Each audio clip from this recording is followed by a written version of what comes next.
If you have seen that image of Atlas, the Greek god, whose back is bent and whose knees are broken, and the reason why they're bent and broken is because he's carrying the world on his shoulder. Read the Gospels. Find one place where Jesus laughs. One place. He doesn't laugh. Read the dialogues of Plato. He never gives you a belly laugh. There is nothing funny about life. Stupid people laugh.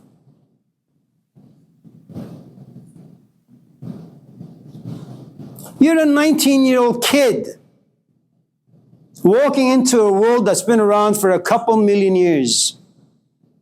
What, you think you're going to stand a chance with all the complications coming your way? You ain't got time to laugh, man. So when the Buddha goes home saying, am I going to get old?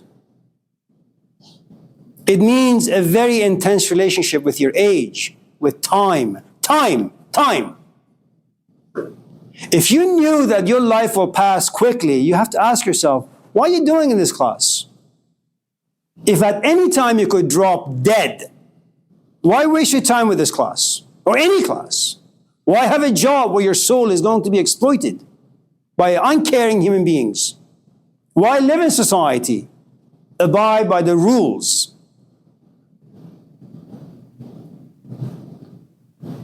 Do you know how difficult it was for some kids some 3,000 years ago to go home?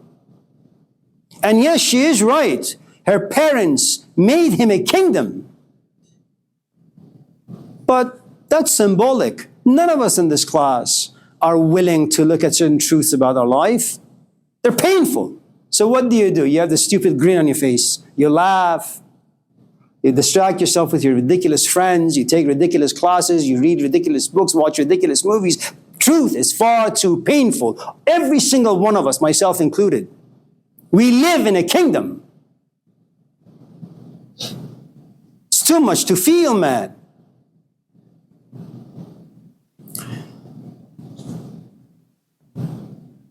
But with old age comes sickness, and that's another thing he experiences. Man, you're going to get old, you're going to get sick, which means what? You have about 2 days of youth and an eternity of old age and sickness. While you're young, figure out what the hell you want to do, man. Because if you don't, you can't do it in old age. You'll be carrying your sorry behind to Kaiser every single day. And you'll be doing it with a good amount of regret and anger and remorse and guilt. And then the third experience is he walks out and the guy is dead. But don't take those experiences literally. Take them metaphorically, non-literally. This is my third cup of coffee. You know why I come to school at 5 in the morning? Coffee. I turn off the lights, put some piano on, start writing, and brew myself some nice coffee. Man, it's like the birth of Amir Sabzavari, Monday through Thursday at 5 in the morning. The second cup, it's no longer young. My taste buds are no longer coming to life. They're no longer excited. They've gotten old.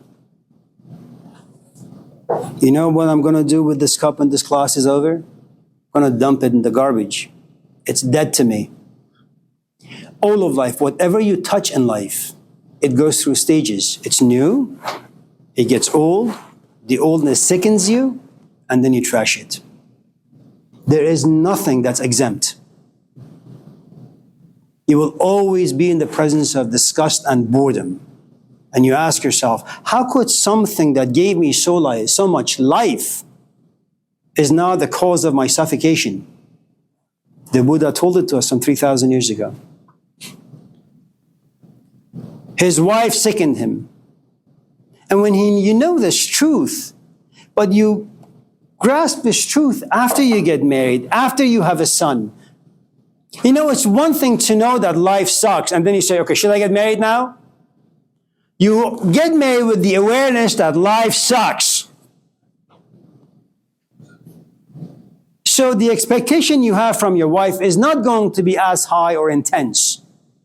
But when you're married, when you have a child, and then you realize life really sucks, and you say, oh my God, I know life sucks for me. And when you say life sucks, it means, well, there isn't really much value out there. What are you going to do with your wife? What are you going to do with your kid? Now you have to say, I'm going to tolerate my life. Well, how much can you tolerate before you explode?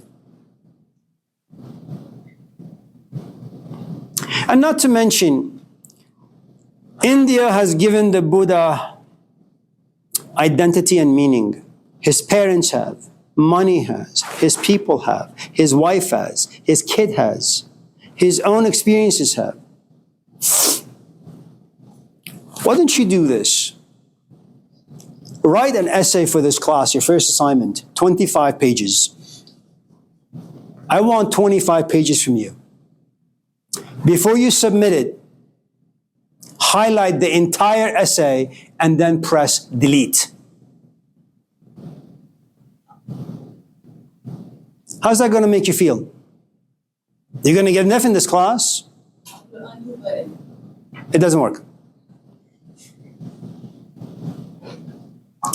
Imagine after 20 years of living in a culture, having all the stuff, all of a sudden, psychologically, a delete button is pushed. You look around, there is nothing. You're hollow from inside. He's not yet enlightened, man. He has lost everything that gave him meaning. You think that's a fun place to be? He says, okay, since I've lost everything, maybe I should become religious. And what do religious people do? They read the Bible, written by other people. But by the time you get to the Buddha stage, where you realize most of life is a lie, and other people are liars, you're going to say, well, the Bible was written by people. I can't trust that. He even had great experiences, out-of-body experiences. So what? You still live in a physical body. You will forget. It doesn't matter how great your experiences are. You will forget. I'm from the Middle East. Once in a while, I am reminded that I am from the Middle East by the way people look at me. And I become angry. But thank God I forget. You are African American. Once in a while, you realize you're African American. And an injustice that you have to suffer. But then you forget. And it is in forgetting that you continue your life. The Buddha can't forget. That's the tragedy. It's not that none of us in this class don't have moments of clarity. We do. But the reason why our life remains the same is because it's just moments. Is that the analogy for being reborn? Forgetting?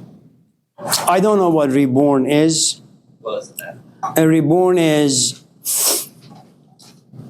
let's use the way children come out. Okay? Let's just say you like someone. And they grow to like you. And they grow to trust you. And they grow to have faith in you. And for all those things to happen, they're willing to sacrifice their time, their life for you. And let's just say you are a woman, as all students are. All students have no choice but to be feminine. Okay. And your teacher is always going to be masculine. Okay. Like a very romantic relationship that all of us in this class have experienced and encountered, what happens? At a certain point, this man goes inside you. And you get pregnant. Well, something is growing inside you. You know, the thing with the Buddha or Malcolm X or Mahatma Gandhi is the thing that's growing inside them is abstract. Their emotions, their thoughts. But you don't really know what they are. All you know is that you don't fit your own skin too well. It's too much. And like a woman, a good student will begin to lose sleep. You know, you chop some onions, you fry them, and you want to throw up. You look at people, you want to throw up. You listen to them, you want to throw up. There is nothing they have that's beneficial, useful, or good. And then comes the labor. Oh man, you got to push. I mean, sure, some women have it easy, fine.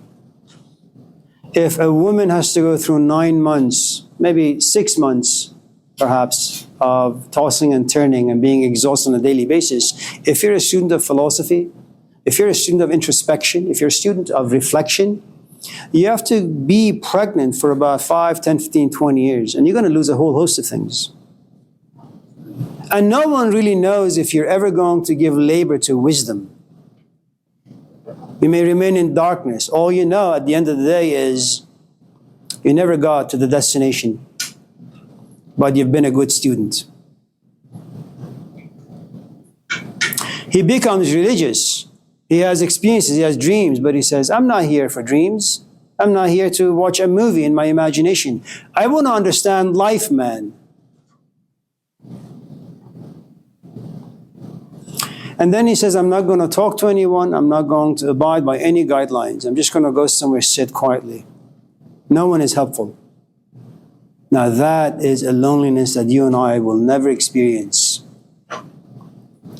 And the truth is, I don't know how Buddha became the way that he became. The truth is, some of it is luck.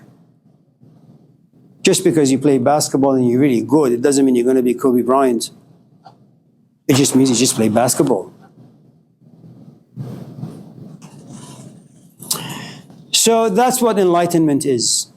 And even when he actually becomes enlightened, supposedly if the story is true, what is his philosophy? It's not going to be a happy one. All of life is suffering. Really?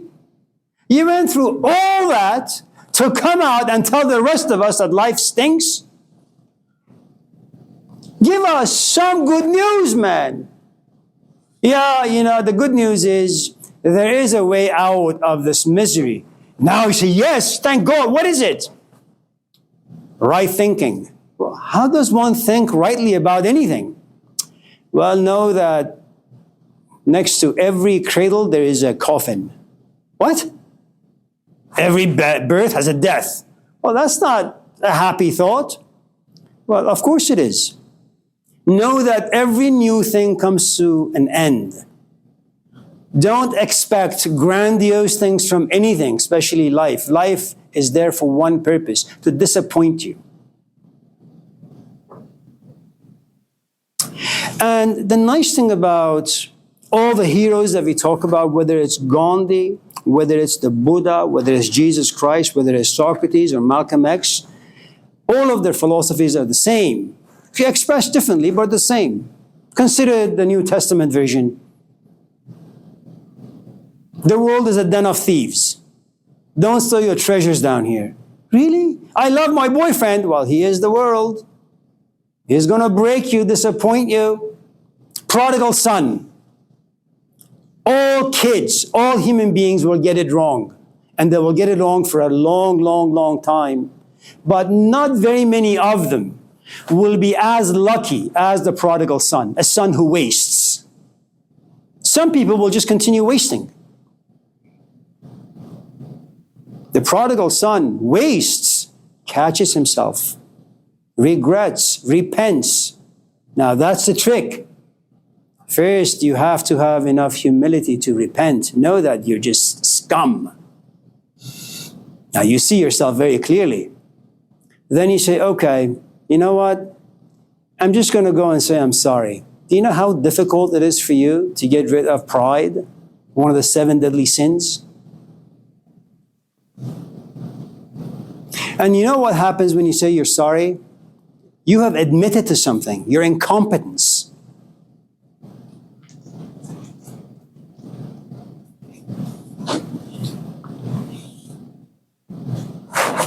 Who does that? And the son is also lucky because he has somewhere to go back to. He has a father. What do we have? Religion no longer really matters because of secularism, capitalism, modernity, technology. We have no parents. And even if we do, there is no intimacy. We have really no real friends. They're cheap and hollow. Where do you go back to? A therapist office, drugs, alcohol, violence, depression. There is no place to go. Prodigal son, a story some 2,000 years ago, is quite insightful. It's not enough for you to repent. You need to go somewhere so that someone can hear what a scumbag you've been, so they can accept you, protect you, nourish you, give you some clothes, so you can belong, have meaning, have purpose, be loved.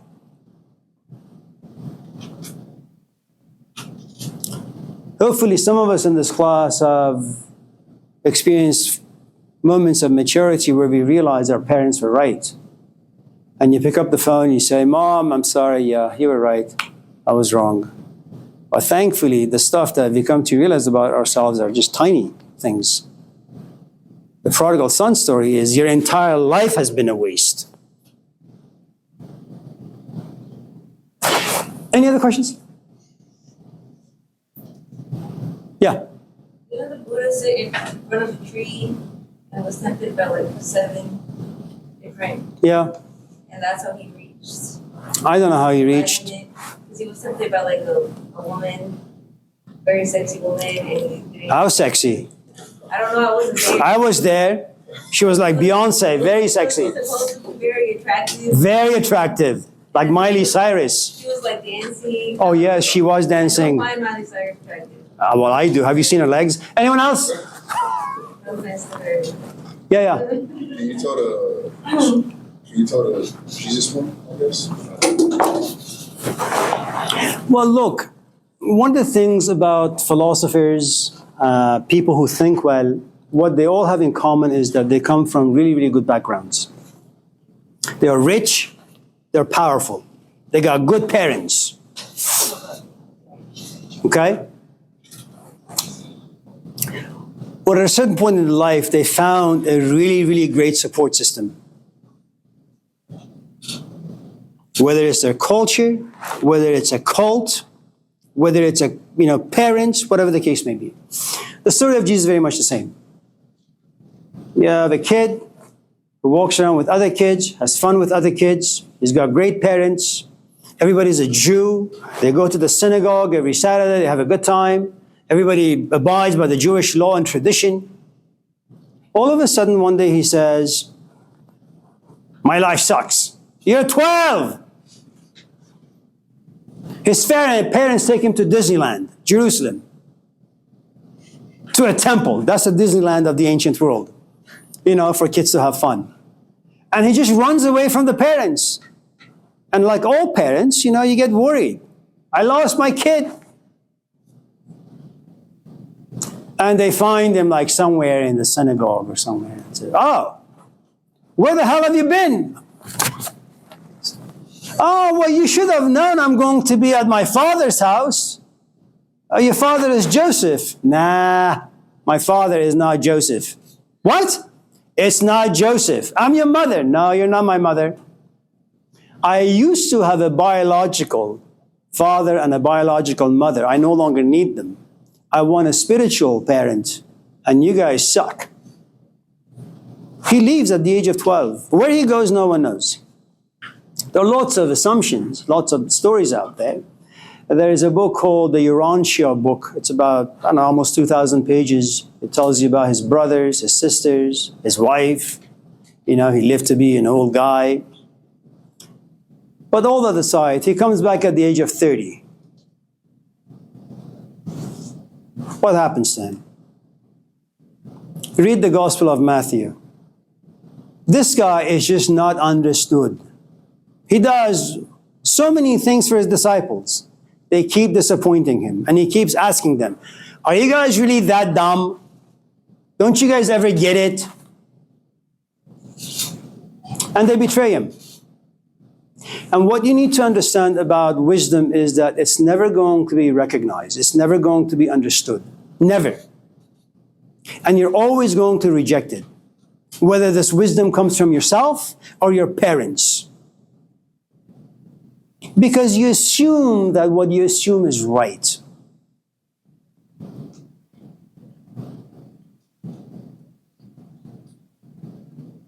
And his story is very much the same as the Buddha's, as Muhammad's, and their messages are all the same. You know that life is complicated. Don't be stupid. Think.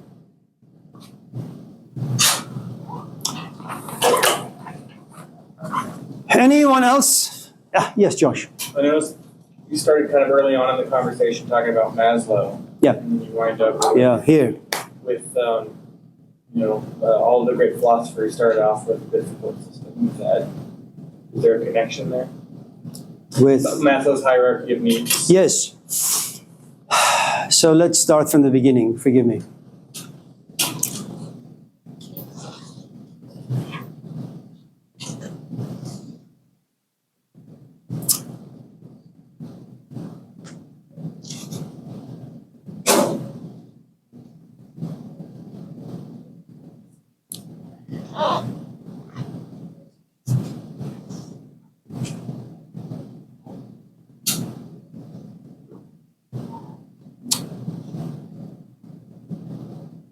If any of you in this class desire to think well, your minds need to be free. I'm sorry? What? I'll get to it in a few hours. Imagine if you go home and someone chains you to the bed. Not for the reasons you think. They're going to rob you, and you can't move your body at all. Human mind, for the most part, is very much the same. You come to this class worrying about your grade. That's one chain. You come to this class worrying about your future, another chain. You come to this class worrying about this, worrying about that. Add to it the fact that all of us in this class have a history. That history binds us, chains us, entangles us, enslaves us. And you realize that as long as you're chained, there is no freedom. The only difference is you can see the physical chains, but emotional chains, intellectual chains, these are things that are invisible. For those of you who've come from rocky pasts or broken pasts, you know exactly what I'm talking about. It doesn't matter who you go out with, it doesn't matter what you do, you're always going to explode because you don't understand the past, and that misunderstanding or not desire to understand change you, and you keep repeating the same mistake. Okay.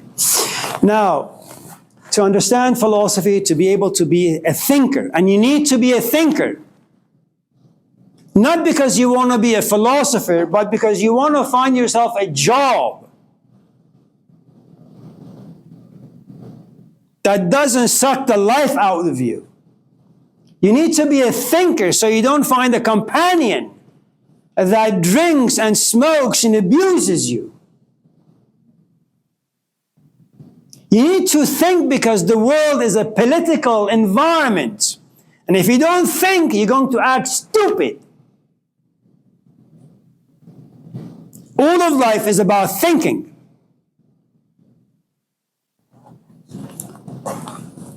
So, it's because you can't think.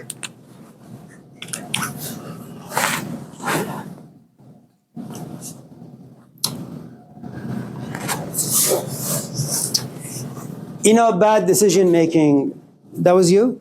Yeah, What was your name? Teresina. Teresina. Some people will think something out and really unhappy right then and there, and then go and make the action to the bad decision. It's like I thought about that first. That always listen to your first gut, your gut feeling. Yeah. Is that a philosophy? No, never trust yourself. Okay. If you have access to the internet, go online and check out people who just make houses, framers. And you realize that they have hired a designer or an architect, and they kind of just draw something on a piece of paper. And then they give this map to the framer, and the framer goes at it. If you want to build a house, let's say on Skyline, it's quite mountainous. Well, you need to first of all find some engineers who can come, drill the ground, Because you can't build a house on sand. You need to make sure that the foundation is on solid ground. So they dig down until they hit rocks. Sometimes it's 5 feet, sometimes it's 25 feet. Life is very much like that. The only problem with us is that we don't have an infinite amount of time to sit back and examine everything out there. It's too much. No one can do it. So, the other aspect of life is that this is your first time living. This is your first time trying to experiment and experience certain things, like a bicycle. You've never done it before. Now, you may be profoundly arrogant to push your father's hands away and say, I can do it on my own. You can. You'll just fall, crack your head open, or bruise your knees. But you have every right to say, Dad, I'm going to do it on my own. And you'll pay the consequences. None of us in this class, especially now in modernity, since everything has been gutted, okay? We don't know what marriage is anymore. We don't know how to raise kids anymore. We don't know how to walk from here to your car anymore because you may get mobbed or stabbed or whatever. You know, a week before the school started, a faculty went into a bathroom and got beaten up. Every week you get an email. Walk with caution. Don't walk alone. So nothing is safe. Okay? And since most of the things that we have to do in life is your and my first time, you're bound to make mistakes. Some grave mistakes.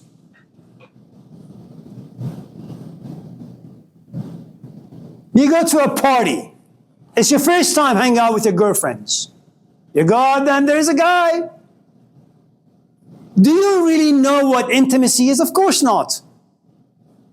Do you know what qualities you look for a man or in a man? No. All you know is that I like he is cute. But what does cuteness have to do with a long-term romantic relationship? Nothing. Go to the Buddha story. Cuteness will get old, will sicken you. You will no longer care. What do? Because your eyes deceive you. Your ears deceive you. You say, oh, he's cute. He speaks well. He knows my language. He knows my history. He's my color. Whatever the case may be. What are you going to do? You're going to invest time. You're going to create hope and invest hope. You're going to dream big dreams. What the hell do you expect from 18-year-olds? There's only one way you're going to go, and that's down. But how are you going to go down? Your investments is going to go away. Your dreams, your hopes, and God knows whatever else you have sacrificed for this kid. Well, of course you're going to be sad and disappointed and depressed. You're going to be angry. You're never going to trust any men out there or women. That's the price we make for just coming to life. 100 years ago, there were some safeguards. You don't talk to a guy unless you're married. Well, okay then. You're not going to be depressed, at least in this context. GE, no, you're not going to choose your major. I'll tell you what you should study. So, decision making, about 90% of it is bad. And what you should do is just toughen up. Expect the worst, and once in a while be surprised in a positive way. Isn't that a bit optimistic? You're expecting the worst for something good might come out of it? No, something good coming out of something bad is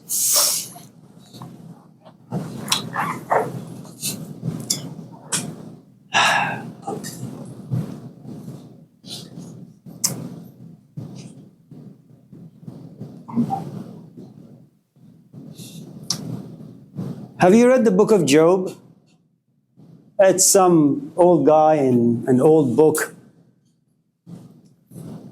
His entire life turned upside down. Everything about his life went bad. He was just one of those lucky, fortunate fellows who realize that out of something really bad, something good can happen.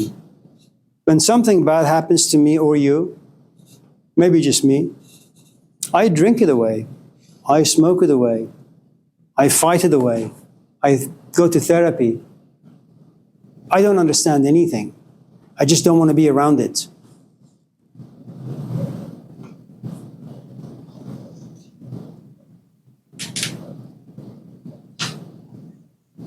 Most often when something bad happens, you're just crushed. It's finished. Yes? Joe prayed to God every day, and then God heard his prayers, No, he didn't. and he doubled everything that he lost. Read the book again. Now.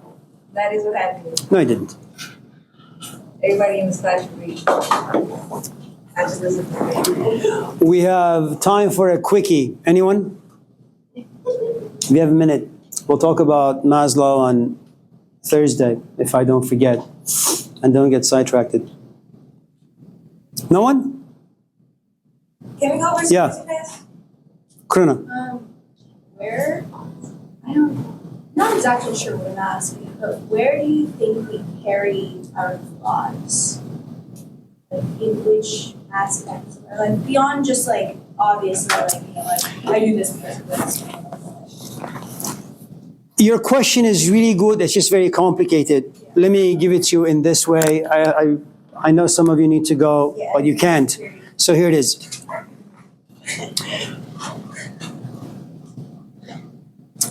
Imagine you go to your room and you turn on your laptop and you watch something really, really exciting. But you make sure the door is locked. Make sure it's locked. Okay? Now, as long as the images are consuming you, occupying every space within you, you're not going to examine your actions. You're not going to look at what you're doing. All of a sudden, your dad is painting the house. Your blinds are open. He looks in and he is shocked. He's about to fall off his ladder. He knocks on the window and he says, "Kruna!" And he is shedding tears. I know. And all of a sudden, you catch yourself. You have the birth of conscience. Another human being entered into your life. That entrance triggered something about you. You caught yourself. You woke up. And without the presence of your father, you would have never stopped. So when you say, at what stage do we catch our flaws? The question is, who is in your life? Because you're not going to do it on your own. It's impossible. Something needs to happen where you wake up and you catch yourself. And just because you catch yourself, it doesn't mean you're going to stop the addiction. It just means for that moment, at that particular time, you've stopped. But the addiction or the habit will continue. Again, I will go back to what I said. Give me 10 years of your life. No, sir. You should know that all the people who work for the Humanities Philosophy Department were former students, all of them, and with the exception of one. And we have about 10 of them. Yes? What you're trying to say is flaws bring awareness? No. The unconscious or conscious. Flaws do not bring awareness. You have to catch your flaws. But some people say, you know, people have flaws and some people don't care. Like, this is who I am. You're going to take. We're not talking about them. So if her dad would have seen her, right, she wouldn't care. She would have kept going. But no, it doesn't. She cares for her father and she cares for his opinion. No, it doesn't work that way. Yeah. Say in those times. What was your name? Oh, I'm Deviante. Deviante, okay. those times where you catch yourself, is that where you gain even like the slightest bit of wisdom? You gain some wisdom, you gain some insights. The problem is, it's going to stay with you for just a couple of minutes, unless it's like a charcoal. You get a fan and you keep fanning it. It means you stand at the grill and you have a fan, and regardless of how exhausted you may be, you keep fanning it because you want that small, tiny dot of a red spot on the charcoal to become bigger. Now, once you become in the habit of just reflecting more and more and more, you're fanning this flame. There comes a point the flame is going to live inside you. It no longer needs fanning. It doesn't mean you won't forget, but it means that 80% of your life will be by reflection, 20%, you're just a sleepwalker. And we'll talk more on Thursday. So have a good day. Thank you. Take care. Yeah, same.